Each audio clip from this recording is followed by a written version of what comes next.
America में शक्तिशाली बर्फीले तूफान ने भारी तबाही मचाई है। 14 राज्यों में भारी बर्फबारी, बर्फ जमाव और शून्य से नीचे तापमान के कारण जनजीवन पूरी तरह ठप हो गया है। अब तक 38 लोगों की मौत की पुष्टि हुई है। लाखों घरों की बिजली गुल और 5000 से ज्यादा उड़ानें रद्द कर दी गई। कि राष्ट्रपति डोनाल्ड ट्रंप ने एक बार फिर तीखे बयान दिए हैं। उन्होंने कहा है कि कोलंबिया में सैन्य अभियान उन्हें अच्छा लगता है। ट्रंप ने दावा किया कि क्यूबा पतन के कगार पर पहुंच चुका है। साथ ही उन्होंने मैक्सिको को अभी अपनी स्थिति सुधारने की चेतावनी दी। अमेरिका और ईरान के बीच बढ़ते तनाव के बीच सऊदी अरब ने साफ कर दिया है कि वह ईरान पर किसी भी हमले के लिए अपने एयर स्पेस का इस्तेमाल नहीं करने देगा। सऊदी अरब के इस बयान को अमेरिका के लिए बड़ा झटका माना जा रहा है। अफगानिस्तान के तालिबान प्रशासन ने कानून में बदलाव करते हुए गुलामी की प्रथा को मान्यता देने का जैसा फैसला दिया है। नए निर्देशों के मुताबिक अब देश में मौलवियों पर किसी भी अपराध के लिए मुकदमा नहीं चलाया जाएगा। इस फैसले की अंतर्राष्ट्रीय स्तर पर कड़ी आलोचना हो रही है।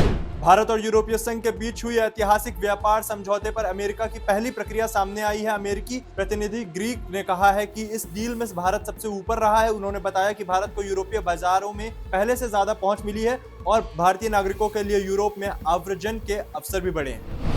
इंडिया ईयू समिट 2026 में प्रस्तावित trade deal of mother of all deals कहा जा रहा है। इस समझौते से भारत ने 99% से ज्यादा एक्सपोर्ट को यूरोपीय बाजार में आसान एंट्री मिलेगी। अनुमान है कि करीब 2 अरब लोगों को इसका लाभ होगा।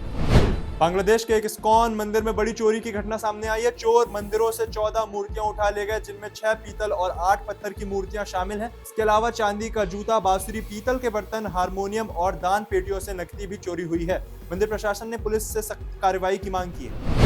संसद का बजट सत्र शुरू। इसी सत्र में 2026-27 का केंद्रीय बजट पेश किया गया। सत्र की शुरुआत राष्ट्रपति द्रौपदी मुर्मू ने किया।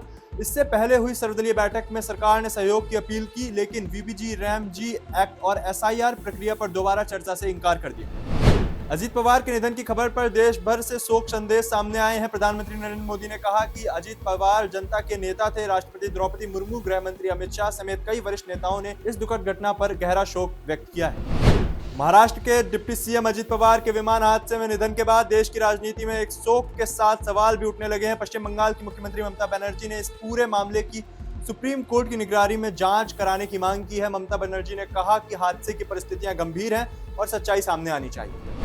यूजीसी के नए नियमों को लेकर सुप्रीम कोर्ट ने सुनवाई के लिए सहमति दे दी है। याचिका में आरोप लगाया गया है कि नियमों में जाति आधारित भेदभाव की परिभाषा को सीमित कर दिया गया है, जिससे सामान्य वर्ग के खिलाफ भेदभाव बढ़ सकता है। मामला अब देश की सर्वोच्च अदालत में जाएगा। बसपा प्रमुख मायावती ने यूजीसी के नए नियमों का बचाव किया है। उन्होंने कहा कि सवर्णों का विरोध नाजायज है और भेदभाव खत्म करने के लिए ये नियम जरूरी है। हालांकि उन्होंने यह भी कहा कि सामाजिक तनाव से बचने के लिए इन्हें लागू करने से पहले सभी को विश्वास में लेना चाहिए था।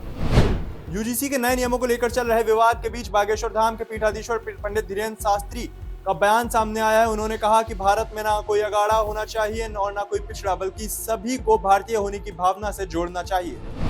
कानपुर में एक शिक्षक ने छात्र की गला रेत कर हत्या कर दी। बताया जा रहा है कि छात्र शिक्षक को ब्लैकमेल कर रहा था। मरने से पहले छात्र ने अस्पताल में आरोपी शिक्षक का नाम बताया था। पुलिस ने मामला दर्ज कर आरोपी को गिरफ्तार कर लिया है। स्वामी अविमुक्तेश्वरानंद प्रयागराज से काशी के लिए रवाना हो गए हैं। उन्होंने आरोप लगाया कि प्रशासन उन्हें सुविधाएं देकर शांत करने की कोशिश कर रहा है, लेकिन मौनी अमावस्या की घटना में हुई मारपीट पर कोई जवाब नहीं दिया गया।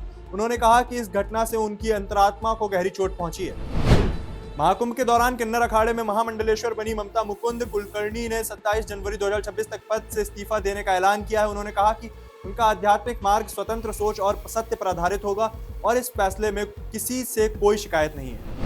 दिल्ली पुलिस ने शास्त्री पार्क प्रॉपर्टी डीलर हत्याकांड में बड़ी सफलता हासिल की। रोहिणी मंद मुठभेड़ के बाद 3 बदमाशों को गिरफ्तार किया गया। आरोपियों ने भागने की कोशिश की, जिस पर पुलिस ने जवाबी फायरिंग की। तीनों के पैरों में गोली लगी। उत्तर प्रदेश के प्रशासनिक गलियारों में उस वक्त खलबली मच गई जब 2 दिनों के भीतर 2 वरिष्ठ अधिकारियों ने अपने पदों से इस्तीफा दे दिया।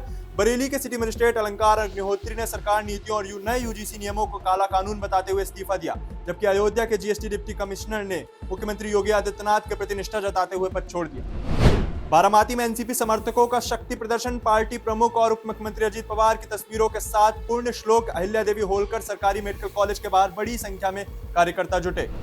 जयपुर के करधनी थाना इलाके में हार्ट पेशेंट को ले जा रही एम्बुलेंस पलट गई। इस हादसे में मरीज समेत 2 लोगों की मौके पर ही मौत हो गई। घटना के बाद इलाके में अफरा तफरी मची। मौसम विभाग ने 1 फरवरी को दिल्ली में बारिश का येलो अलर्ट जारी किया है। वहीं हिमाचल प्रदेश के कुल्लू, चंबा, किन्नौर और लाहौल स्पीति जैसे इलाकों में भी ऑरेंज अलर्ट जारी किया गया है। ताबो राज्य का सबसे ठंडा इलाका रहा। यहां तापमान -8.90 डिग्री तक पहुंच गया। T20 वर्ल्ड कप 2026 में पाकिस्तान की भागीदारी को लेकर विवाद गहराता जा रहा है। बांग्लादेश क्रिकेट बोर्ड ने बाहर होने के बाद पीसीबी ने अपनी टीम भेजने का फैसला टाल दिया है। पीसीबी ने आईसीसी पर बांग्लादेश के साथ अन्याय का आरोप लगाया है। महिला प्रीमियर लीग 2026 में दिल्ली कैपिटल्स की कप्तान जोमिया रोड्रिग्स पर स्लो ओवर रेट बनाए रखने के कारण 12 लाख का जुर्माना। गुजरात जायंट्स के खिलाफ पहला उल्लंघन।